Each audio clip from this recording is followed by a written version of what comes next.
US లో డాక్టర్గా స్థిరపడాలని అనుకుంటున్నారా? అయితే అతి తక్కువ ఖర్చుతో ఎగ్ప్లస్ తో సాకారం చేసుకోండి.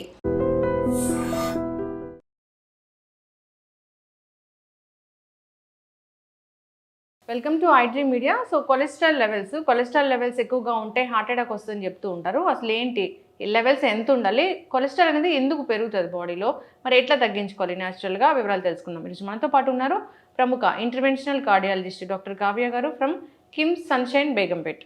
డాక్టర్ గారు నమస్తే అండి.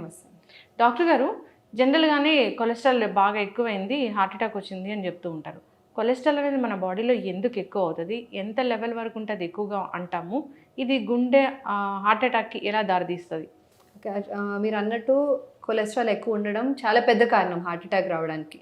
హార్ట్ అటాక్ అంటే కార్డియోవాస్క్యులర్ డిజీజ్, అంటే బ్రెయిన్ స్ట్రోక్ కూడా హార్ట్ అటాక్, పెరిఫరల్ వెసల్స్ అంటే మన కాలు రక్తనాళాల్లో జబ్బు రావడం కూడా కొలెస్ట్రాల్ ఎక్కువ ఉన్నప్పుడు వస్తుంది.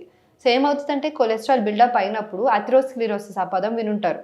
అదేంటంటే మన రక్తనాళాల్లో ఫ్యాట్ డిపాజిట్ లాగా అయిపోతుంది. మెల్లిమెల్లిగా ఏమవుతుందంటే ఆ రక్తనాళం తగ్గిపోతుంది, సన్నబడుతుంది అనమాట ఓవర్ టైం. అండ్ సడన్గా అందులో బ్లడ్ క్లాట్ ఏమైనా వస్తే హార్ట్ అటాక్ వస్తుంది. సో ఈ కొలెస్ట్రాల్ ఎక్కువ ఎలా అవుతుంది, మెయిన్లీ మన డయట్ ఒకవేళ fried foods, fast foods, deep fatty foods ఉన్నప్పుడు కొలెస్ట్రాల్ లెవెల్స్ పెరుగుతాయి. ఇంకొక కారణం ఏంటంటే ఫ్యామిలియర్ హైపర్ కొలెస్ట్రాలిమియా అని ఉంటాయి. ఫ్యామిలీ హిస్టరీలో ఫ్యామిలియర్ టెండెన్సీస్ ఉంటాయి జెనెటిక్గానే వేరే వేరే కొలెస్ట్రాల్స్ పెరగడానికి బాడీలో. సో అవి కూడా ఎక్కువ ఉన్నప్పుడు హార్ట్ అటాక్కి ప్రీడిస్పోజిషన్ ఇస్తుంది. ఓకే, అంటే ఈ లెవెల్ ఉంది ఇప్పుడు హార్ట్ అటాక్ వస్తుంది అంటే ఎంత లెవెల్స్ ఉంటే మనం చెప్తాం? అంటే ఇప్పుడు మన ఇండియన్ పాపులేషన్కి ఆన్ యావరేజ్ ఎల్డిఎల్ కొలెస్ట్రాల్ అనేది మనం ఎక్కువ చూస్తాం. ఎల్డిఎల్ అంటే లో డెన్సిటీ లైపోప్రోటీన్ కొలెస్ట్రాల్. వేరే వేరే రకమైన కొలెస్ట్రాల్స్ ఉంటాయి, మీరు లిపిడ్ ప్రొఫైల్లో చూస్తుంటారు. At least around 6-7 tests order. అందులో ఎల్డిఎల్ కొలెస్ట్రాల్ అనేది అన్ని స్టడీస్లో ఎక్కువ రీసెర్చ్ అయింది ఆ మాలిక్యూల్ మీద, ఆ కాంపౌండ్ మీద. సో ఎల్డిఎల్ కొలెస్ట్రాల్ మన టార్గెట్ వచ్చేసి less than 100 on average in Indian population. దానికి వేరే రిస్క్ ఫ్యాక్టర్స్ చూస్తాం అనమాట. హిస్టరీ ఆఫ్ డయాబెటీస్ ఉందా, హైపర్ టెన్షన్ ఉందా, ఫ్యామిలీ హిస్టరీ ఉందా, కిడ్నీ డిజీజ్ ఉందా, అవన్నీ చూస్తాము. ఒకవేళ ఈ రిస్క్ ఫ్యాక్టర్స్ ఉన్నాయి అంటే ఆ రిస్క్ ఫ్యాక్టర్స్ ఉన్న వాళ్ళకి మన టార్గెట్ వచ్చేసి ఇంకా స్ట్రిక్ట్గా ఉండాలన్నమాట. అప్పుడు మన లెవెల్స్ less than 70 ఉండాలి. All the more heart attack ఉంది, ప్రీవియస్గా బైపాస్ సర్జరీ అయింది, లేదా ప్రీవియస్గా స్టెంటింగ్ అయింది, ఆ పేషెంట్స్లో ఇంకా తక్కువ ఉండాలి. less than 55 ఉంటే మంచిది ఆ పేషెంట్స్లో. So depending on age, risk factors, past history, cardiac disease ఉందా లేదా, స్టెంట్ వేసారు అనేది, మన లెవెల్స్ ఇంకా తక్కువ ఉంటే అంత మంచిది. ఓకే, అంటే ఈ కొలెస్ట్రాల్ లెవెల్స్ని ఆహార నియమాలు పాటించడం ద్వారా తగ్గించుకోవచ్చా, లేదంటే ఏదైనా మందులు ఉంటాయా? ఇప్పుడు ఒకవేళ పెద్దగా రిస్క్ ఫ్యాక్టర్స్ లేవు, రిలేటివ్గా యంగ్గా ఉన్నారంటే మనం ఫస్ట్ ముందు మీరు అన్నట్టు ఎక్సర్సైజ్ ద్వారా అండ్ డయట్ ద్వారా మార్పులు చూస్తాం ముందు. దాని వెంటనే life style and diet changes, ఆ మాడిఫికేషన్ ఒక 3 నెలలు చూస్తాము. మేబీ 120 ఉంది ఫస్ట్, ఆర్ 150 ఉండొచ్చు. ముందు ఇది చేయమంటాం, regular exercise 30 minutes a day, 5 days a week exercise. డయట్లో ఇవన్నీ fried foods, fatty foods, red meat అంటే మటన్, అవన్నీ తగ్గించడాలు, నెయ్యి, నూనె, ఘీ, స్వీట్స్ కొంచెం తగ్గించి, నట్స్, ఫ్రూట్స్, వెజిటబుల్స్ మంచిగా తీసుకొని ఒక 3 నెలలు టైం ఇస్తాం అనమాట. 3 నెలల తర్వాత మళ్ళీ చెక్ చేస్తాం. అయినా కానీ లెవెల్ ఎక్కువే ఉందంటే అప్పుడు మందులు మొదలు పెడతాము. లేదు లెవెల్ కంట్రోల్కి వచ్చింది, 100 or బిలోకి వచ్చిందంటే అదే లైఫ్ స్టైల్ కంటిన్యూ చేయాలి. ఇప్పుడు తగ్గింది కాబట్టి మళ్ళీ అది డిస్కంటిన్యూ చేస్తే కష్టం.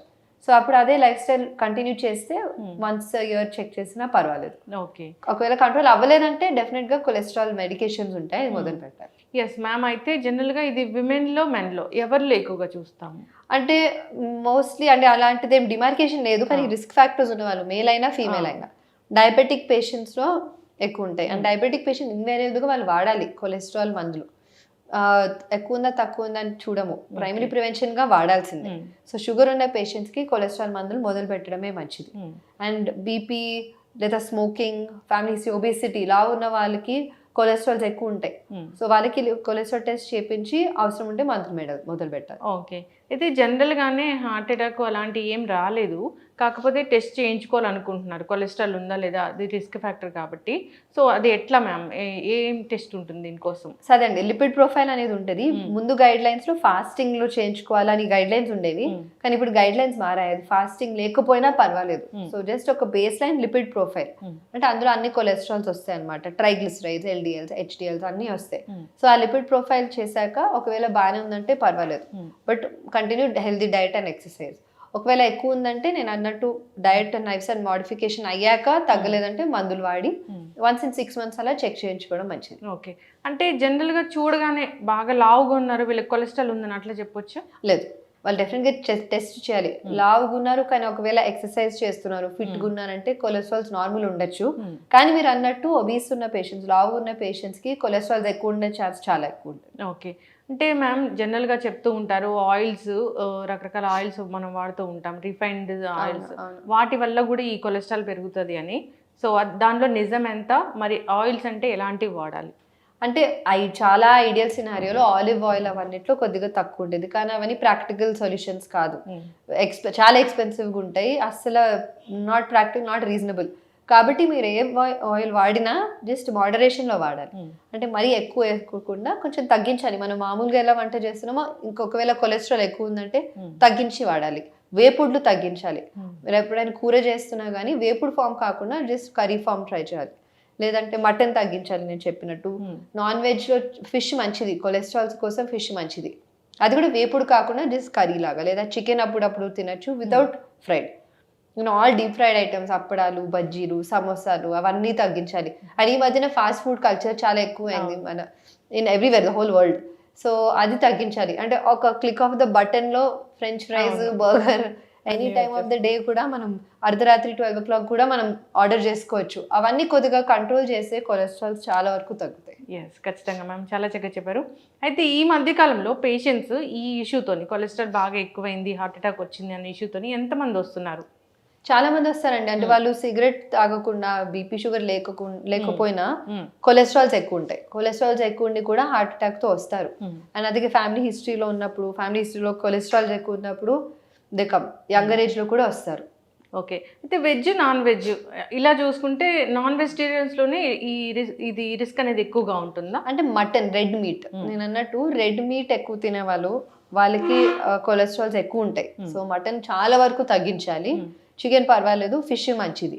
అండ్ వెజిటేరియన్స్లో చాలా మంది అంటారు మేము వెజిటేరియన్స్ కదా మాకు కొలెస్ట్రాల్స్ బాగానే ఉంటాయి. వాళ్ళకి మనం అబ్జర్వ్ చేసేది ఏంటంటే స్వీట్స్ ఎక్కువ తింటారు, నెయ్యి ఎక్కువ వేసుకుంటారు, చాలా నెయ్యి వేసుకుంటారు. ఓవర్ అండ్ అబవ్, అంటే వంటలో కాకుండా, నూనె కాకుండా నెయ్యి పైనుంచి వేసుకుంటారు, రోటీ మీద వేసుకుంటారు, కూరలో వేసుకుంటారు, అన్నిట్లో.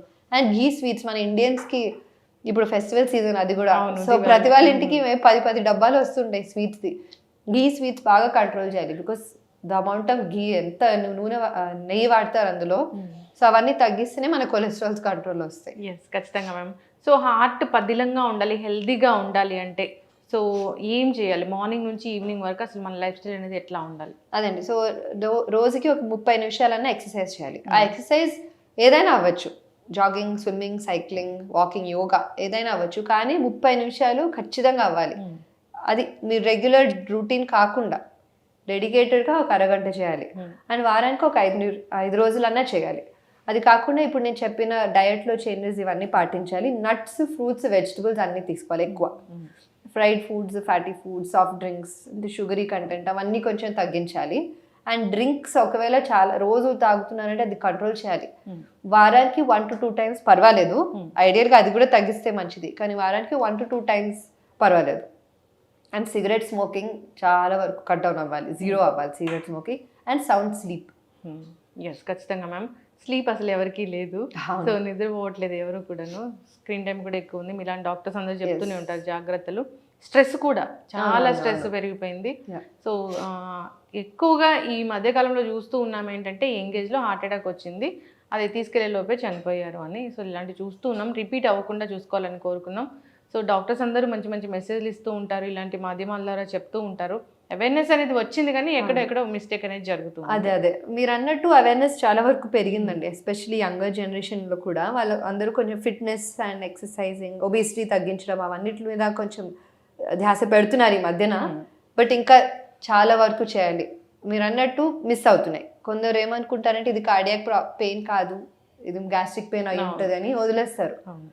అప్పుడు లేట్ అయిన కొద్దికి ప్రాబ్లం ఇంకా పెరుగుతుంది. ఎస్, జనరల్గా అంటే ఖచ్చితంగా వచ్చింది గుండె నొప్పి అని ఎట్లా తెలుస్తుంది మ్యామ్?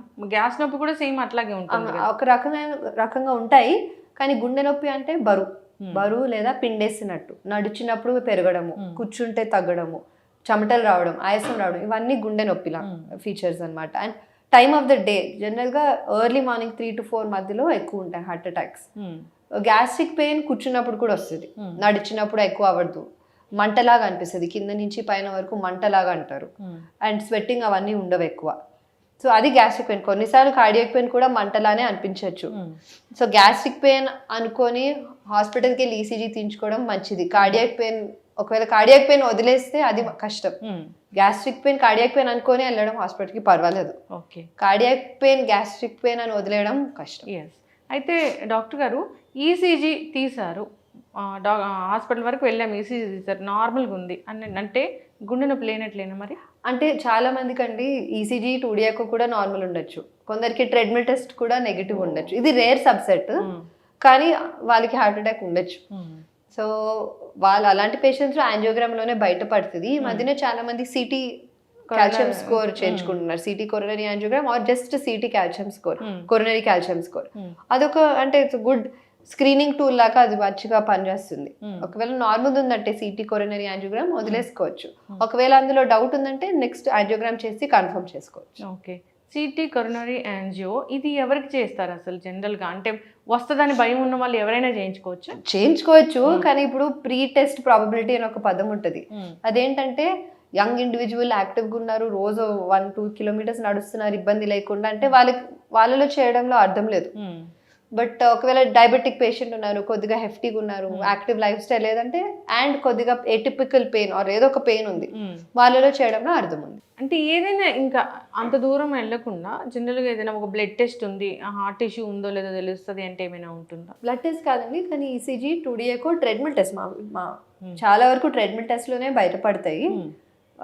కానీ అదే diabetic patient silent heart attacks అంటారు, అందుకని వాళ్ళకి లో థ్రెషోల్డ్గా మనం ECG 2D echo treadmill test base లైన్గా చేయించుకోవాలి. ఓకే, ఆ ట్రెడ్మిల్ నెగిటివ్ వచ్చింది అయినా కానీ పేషెంట్కి ఏదో సిమ్టమ్స్ ఉన్నాయంటే దెన్ మనం ఫర్దర్గా వెళ్ళాలి. ఓకే, గుండెలో బరువుగా ఉంటే ఇంకా అది హార్ట్ అటాక్. గుండెలో బరువు ఉంది, నడుస్తుంటే ఎక్కువ అవుతుంది, మెట్లు ఎక్కినప్పుడు ఎక్కువ అవుతుంది. ఒకవేళ మేబీ మొన్నటి వరకు మీరు ఒక 3 అంతస్తులు ఎక్కుతున్నారు ఇబ్బంది లేకుండా, ఆయాసం లేకుండా, ఛాతీలో బరువు లేకుండా, కానీ ఈ మధ్యన కష్టం అవుతుంది కాబట్టి తగ్గించరు, మేబీ లిఫ్ట్ వాడుతున్నారు దాని బదులు, ఏదో ఒక అంతస్తు ఎక్కాక ఇబ్బంది పడుతున్నారు, కూర్చొని మళ్ళీ ఎక్కుతున్నారు అంటే ఏదో మార్పు వచ్చింది, అప్పుడు ఫర్దర్ టెస్టింగ్ మంచిది.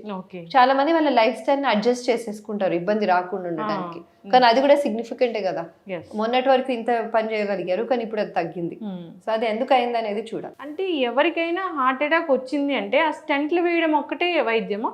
లేదు, ఇప్పుడు హార్ట్ అటాక్ అంటే మేజర్ హార్ట్ అటాక్ వచ్చిందంటే యాంజియోగ్రామ్ తర్వాత మనకు తెలుస్తుంది ఎంత సిగ్నిఫికెంట్ వరకు వచ్చింది. అంటే హార్ట్ అటాక్ వచ్చిందంటే మోస్ట్లీ స్టెంటే పడుతుంది, కానీ మైల్డ్ డిజీజ్ కూడా ఉంటాయి. యాంజియోగ్రామ్ చేసాము మేబీ జస్ట్ 20-30% బ్లాక్ ఉంది ఆర్ 50% బ్లాక్ ఉంది, అప్పుడు మందులు సరిపోతాయి. అంటే రక్తం పల్చగా చేసే మందులు, బీపీ షుగర్ కంట్రోల్ చేయడం. అయితే డాక్టర్ గారు జనరల్గా బీపీ ఉందని కానీ అందరు భయపడిపోతూ ఉంటారు. సో బీపీ లెవెల్స్ ఈ మధ్య ఏదో మారాయి, 140/90 వరకు కూడా బీపీ ఉండొచ్చు సో అని చెప్తూ ఉన్నారు. దీంట్లో వాస్తవం ఎంత? సో టాబ్లెట్స్ అనేది ఖచ్చితంగా వాడాల్సి ఉంటుందా? బీపీ ఎక్కువ అవుతాయి హార్ట్ అటాక్ వస్తుందా? బీపీ పేషెంట్స్లో హార్ట్ ప్రాబ్లం రావడం 2 to 3 times హయ్యర్, గుండె జబ్బు రావడము, స్ట్రోక్ రావడం, అవన్నీ రావడం. అండ్ మన ఇండియన్ పాపులేషన్లో 1/3 అంటే ఆల్మోస్ట్ 30% మనుషులకి బీపీ ఉంది, అండ్ అది కంట్రోల్ చేసే మనుషులు only 12% statistically. So that very poor control అనమాట. And BP target is 130/80 or less. So అది గ్రాస్ గా గుర్తుపెట్టుకోవాలి, 130 or 80 ఆర్ దానికంటే తక్కువ. చాలా మంది అంటారు ఆ కంట్రోల్ ఉంటుంది 140 ఉంటుంది ఇంట్లో. 140 అంటే కంట్రోల్ కాదు, ఓన్లీ ఏంటంటే అబవ్ 65 to 70 years పేషెంట్స్ కి మనం కొద్దిగా 140 వరకు యాక్సెప్ట్ చేయొచ్చు, కానీ వాళ్ళు టాలరేట్ చేస్తున్నారంటే 130 కంటే తక్కువే మెయింటైన్ చేయాలి. ఓకే, అంటే ఇట్లా సిస్టోలిక్ డయాస్టోలిక్ అని ఉంటుంది కదా, అంటే పైన ఉన్న సిస్టాలిక్ ఇస్ పైనది 130, డయాస్టోలిక్ అనే కిందది 80. ఒకసారి ఈ డయాస్టోలిక్ అనేది ఎక్కువగా ఉంటుంది అంటే అప్పుడు అది హార్ట్ ఇష్యూని ఇండికేట్ చేస్తుందా? డెఫినెట్ గా అది కూడా కంట్రోల్లో ఉండాలి. డయాస్టోలిక్ ప్రెషర్ ఎక్కువ ఉందంటే డైరెక్ట్ గా హార్ట్ అటాక్ అని కాదు, కానీ బీపీ కంట్రోల్లో లేదు అన్నట్టు. కానీ రీడింగ్ కూడా కరెక్ట్ గా ఉండాలి. హోమ్ బీపీ మెషిన్స్ ఉన్నాయి ఈ మధ్యన, ఆఫ్టర్ కరోనా చాలా మంది దగ్గర ఉంటున్నాయి. అది ఒకసారి మీరు కొన్న ఫస్ట్ టైం హాస్పిటల్కి తీసుకొచ్చి డాక్టర్ ఆర్ నర్స్ చూసిన మర్క్యూరీ మెషిన్ ఆర్ వేరే మెషిన్స్ ఉంటాయి, ఆ మెషిన్తో ఒకసారి క్యాలిబ్రేట్ చేయాలి. ఆల్మోస్ట్ సిమిలర్ వాల్యూస్ ఉన్నాయంటే అప్పటి నుంచి మీరు వాడుకోవచ్చు. అరౌండ్ 10 to 15 mm మర్క్యూరీ తేడా ఉండొచ్చు, కానీ గ్రాస్గా అయితే యాక్యురేట్ గానే ఉంటుంది. ఎస్, ఖచ్చితంగా. బీపీ మెడిసిన్స్ అయితే ఖచ్చితంగా వాడాల్సిందే డాక్టర్ చెప్పినట్లు. అవును అవును. సో ఏదైనా కానీ ఇప్పుడు మీరు అన్నట్లుగా రక్తం పలచబడే మందులు కరోనా తర్వాత మాకు చాలా అంటే చాలా తెలిసిపోయింది, ఈ మందులు వాడితే మాకు ఇట్లా జరుగుతుంది అట్లా జరుగుతుంది అని. డి విటమిన్ కూడా అలాగే వాడేసాము, ఈ రక్తం పలచబడే మందులు కూడా వాడేసాము. చాలామంది డాక్టర్లు ప్రిస్క్రైబ్ చేయకుండానే ఇవి వాడుతూ ఉన్నారు. ఏం జరుగుతుంది మ్యామ్ అసలు అట్లా వాడితే? అంటే కారణం లేకుండా, అంటే రీజన్ లేకుండా వాడడంలో కొద్ది వరకు గ్యాస్ట్రైటిస్ చాలా వరకు వస్తుంది. ఆస్పిరిన్ వాడే పేషెంట్స్ లో మన ఏదైతే మన ఈసోఫేగస్ నుంచి అదే ఫుడ్ పైప్ నుంచి స్టమక్ వెళ్ళే లైనింగ్ ఉంటుంది కదా, అది కొద్దిగా ఇరోడ్ అవుతుంది. సో చాలా సివియర్ గ్యాస్ట్రిక్ అల్సర్స్, గ్యాస్ట్రైటిస్ రావచ్చు ఒకవేళ కారణం లేకుండా ప్రిస్క్రైబ్ చేసేసారు అనుకోండి. కానీ లేదంటే కార్డియాక్ ఇష్యూ ఉందంటే ఖచ్చితంగా వాడాల్సిందే. ఓకే, ఎస్, ఖచ్చితంగా మ్యామ్. చాలా చక్కటి విషయాలు చెప్పారు. అందరూ కూడా జాగ్రత్తలు తీసుకోవాలని కోరుకుందాం.